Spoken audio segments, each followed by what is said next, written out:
Hola, buenas tardes mi gente bonita. El día de hoy voy a preparar pozole con carne de puerco.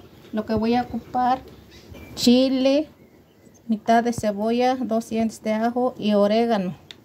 Maíz, aquí también el maíz pozole. Aquí ya tengo puesto en la olla 3 kilos de carne de puerco. Con este ya lo estoy cociendo. Tengo 3 hojas de laurel, mitad de cebolla, 2 dientes de ajo le agregué y sal. Ahora lo voy a enjuagar. Para este pozole ya lo voy a licuar el chile.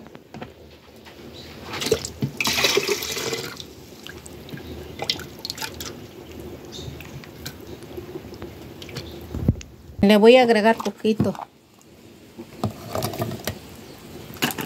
Le voy a poner mitad de cebolla, 2 dientes de ajo. Ahora lo voy a moler.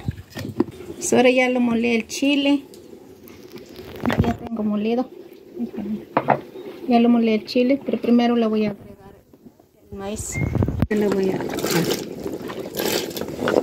Este ya lo lavé.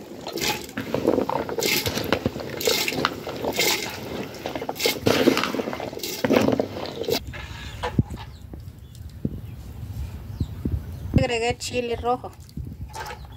Ahora lo voy a tapar.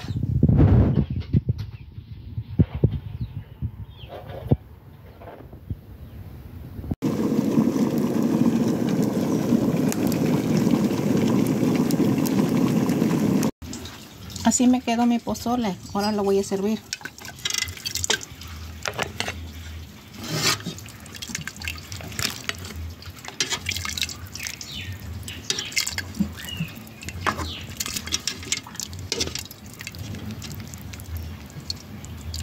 Pues aquí ya tengo servido mi pozole. Ahora voy a acompañar mi tostada y le voy a agregar leche.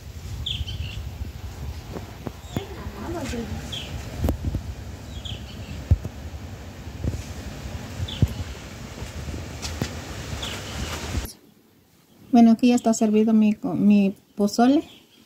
Y gracias por ver mi video. Nos vemos hasta el próximo video, mi gente.